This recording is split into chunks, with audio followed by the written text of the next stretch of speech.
ನಮಸ್ಕಾರ ಸ್ನೇಹಿತರೆ, ನಿಮ್ಮ ಮುಂದೆ ನಾನು ಒಂದು ವಿಷಯದ ಬಗ್ಗೆ ಹಂಚಿಕೊಳ್ಳಲು ಇಷ್ಟಪಡುತ್ತಿದ್ದೇನೆ. ಅದು ಏನಪ್ಪ ಅಂದರೆ, ಗುಲ್ಬರ್ಗ ತಾಲೂಕು, ಗುಲ್ಬರ್ಗ ಜಿಲ್ಲೆಯಲ್ಲಿ ಬರ್ತಕ್ಕಂಥ ಒಂದು ಸಣ್ಣ ಹಳ್ಳಿ ಅಂದರೆ ಕಡಣಿ ಗ್ರಾಮ. ಈ ಕಡಣಿ ಗ್ರಾಮಕ್ಕೆ ಕಡ್ನಿ ಅಂತಲೂ ಕೂಡ ಕರೆಯುತ್ತಾರೆ.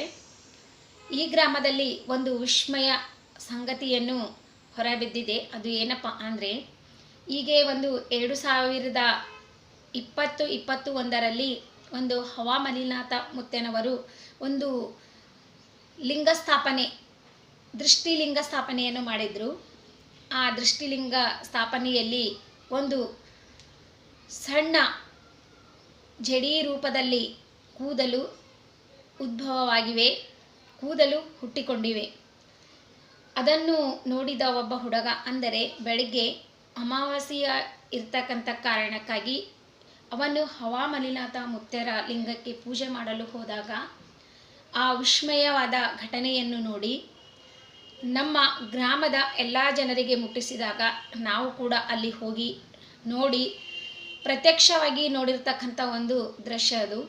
ಆ ದೃಶ್ಯವನ್ನು ನೀವು ನೋಡಲು ಇಷ್ಟಪಡುತ್ತಿದ್ದರೆ ನಮ್ಮ ಗ್ರಾಮಕ್ಕೆ ಬಂದು ನೋಡಬಹುದು. ಹಾಗೂ ಈ ಹವಾಮಲಿನಾಥ ಮುತ್ತೆರ ಪವಾಡ ಎಷ್ಟು ಪವರ್ಫುಲ್ಲು, ಎಷ್ಟು ವಿಸ್ಮಯವಾಗಿದೆ ಅಂದರೆ, ನಾವು ನಮ್ಮ ಜೀವನದಲ್ಲಿ ಇಲ್ಲಿವರೆಗೂ ಯಾವ ಲಿಂಗದಲ್ಲಿಯೂ ಕೂದಲ ಬೆಳೆದಿದ್ದನ್ನು ನೋಡೇ ಇರಲಿಲ್ಲ. ಆದರೆ ಇದು ನೋಡೋದಕ್ಕೆ ಬಹಳ ವಿಸ್ಮಯವಾಗಿದೆ ಸ್ನೇಹಿತರೆ.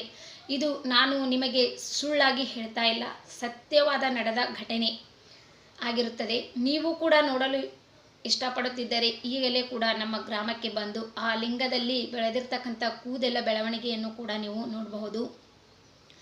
ಇದು ಒಂದು ನಾವು ನಮ್ಮ ಗ್ರಾಮದಲ್ಲಿ ನಂಬಲಿಕ್ಕೆ ಆಗಲಾರ್ದಂಥ ಒಂದು ಘಟನೆ ನಡೆದಿದೆ. ಅಂದರೆ ಹವಾಮಲಿನಾಥ ಮುತ್ತೆರು ಎಷ್ಟು ಪವಾಡ ಪುರುಷರು ಅನ್ನುವುದು ಈ ಒಂದು ಸಂಗತಿಯಿಂದ ನಮಗೆ ಗೊತ್ತಾಗಿದೆ. ಆದರೆ ಅವರು ನಿಜಕ್ಕೂ ಈ ಕಡ್ನಿ ಗ್ರಾಮದಲ್ಲಿ ನೆಲೆಸಿದ್ದಾರೆ ಅಂದರೆ ನಮ್ಮದು ಒಂದು ದೊಡ್ಡ ಪುಣ್ಯ ಅನ್ಬೋದು. ಸ್ನೇಹಿತರೆ, ಇದು ನಾನು ನಿಮಗೆ ಸುಳ್ಳಾಗಿ ಹೇಳ್ತಾ ಇಲ್ಲ, ಸತ್ಯವಾಗಿ ಹೇಳ್ತಾ ಇದ್ದೀನಿ. ನೀವು ಕೂಡ ಬಂದು ಪರೀಕ್ಷಿಸಬಹುದು. ಅದನ್ನು ನಡೆದಾಗ ನಾವು ಕೂಡ ಹೋಗಿ ಕಣ್ಣಾರ ನೋಡಿ ಪರೀಕ್ಷಿಸಿ ಬಂದಿದ್ದೇವೆ.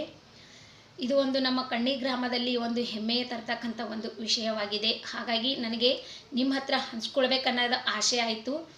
ನಾನು ನಿಮ್ಮ ಹತ್ರ ಈ ಒಂದು ಅದ್ಭುತ ಪವಾಡದ ಬಗ್ಗೆ ನಿಮ್ಮ ಹತ್ರ ಹಂಚಿಕೊಳ್ತಾ ಇದ್ದೇನೆ.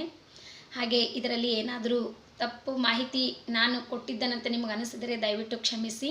ಇದು ತಪ್ಪಾದ ಮಾಹಿತಿ ಅಲ್ಲ, ನಿಜವಾದ ಸಂಗತಿ, ನಡೆದ ಘಟನೆ ನಿಮ್ಮ ಮುಂದೆ ನಾನು ನೀಡ್ತಾ ಇದ್ದೇನೆ. ನೀವು ಕೂಡ ಪ್ರತ್ಯಕ್ಷವಾಗಿ ಬಂದು ನೋಡಬಹುದು ಅಂತ ಹೇಳಿ ಈ ಮಾಹಿತಿ ನನಗೆ ಇಷ್ಟವಾಗಿ ನಿಮ್ಮ ಹತ್ರ ಹಂಚ್ಕೊಳ್ತಾ ಇದ್ದೇನೆ. ಇಲ್ಲಿಗೆ ಈ ವಿಡಿಯೋ ಮುಗಿಸುತ್ತೇನೆ. ಎಲ್ಲರಿಗೂ ಧನ್ಯವಾದಗಳು ಮತ್ತು ಹವಾಮಲಿನಾಥನ ಮುತ್ತಿನ ಒಂದು ಆಶೀರ್ವಾದ ನಿಮ್ಮ ಮೇಲೆ ಇರಲಿ ಅಂತ ಹೇಳಿ, ಹಾಗೆ ಈ ಮಾಹಿತಿ ಇಷ್ಟವಾದರೆ ಒಂದು ಲೈಕ್ ಮಾಡಿ, ಕಮೆಂಟ್ ಮಾಡಿ, ಶೇರ್ ಮಾಡಿ. ಹಾಗೆ ಎಂತೆಂಥ ವಿಡಿಯೋಗಳಿಗೆ ಲೈಕ್ ಕೊಡ್ತೀರಿ, ಆದರೆ ದೇವರ ಬಗ್ಗೆ ನಾನು ಸತ್ಯವಾದ ಮಾತನ್ನು ನಿಮ್ಮ ಮುಂದೆ ಇಟ್ಟಿದ್ದೇನೆ. ನಿಮಗೆ ಇಷ್ಟವಾದರೆ ಒಂದು ಸಬ್ಸ್ಕ್ರೈಬ್ ಆಗೋದು ಮರೆಯಬೇಡಿ. ಮತ್ತೆ ಮುಂದಿನ ವಿಡಿಯೋದಲ್ಲಿ ನಿಮ್ಮನ್ನು ಭೇಟಿ ಮಾಡುತ್ತೇನೆ. ಅಲ್ಲಿವರೆಗೂ ನಿಮಗೆ ನಮಸ್ಕಾರ. ನೋಡಿ ಸ್ನೇಹಿತರೆ, ಒಂದು ರೀತಿ ನಿಮಗೆ ಹೇಳಿದ್ದು ಸುಳ್ಳನಿಸಿದರೆ ಸಾಕ್ಷಾತ್ವಾಗಿ ಈ ಲಿಂಗಪೀಠದಲ್ಲಿ ಯಾವ ರೀತಿಯಾಗಿ ಜಡೆ ಬೆಳೆದಿದೆ ಎನ್ನುವುದು ಈ ಒಂದು ಚಿತ್ರವನ್ನು ನನ್ನ ವಿಡಿಯೋದಲ್ಲಿ ಅಪ್ಲೋಡ್ ಮಾಡಿದ್ದೇನೆ. ದಯವಿಟ್ಟು ನೀವು ಕೂಡ ಈ ಚಿತ್ರದ ಲಿಂಗದಲ್ಲಿ ಯಾವ ರೀತಿಯಾಗಿ ಜಡೆ ಉದ್ಭವವಾಗಿದೆ ಎಂದು ವೀಕ್ಷಿಸಬಹುದು. ನೋಡಿ ಸ್ನೇಹಿತರೆ ಪೂರ್ತಿ.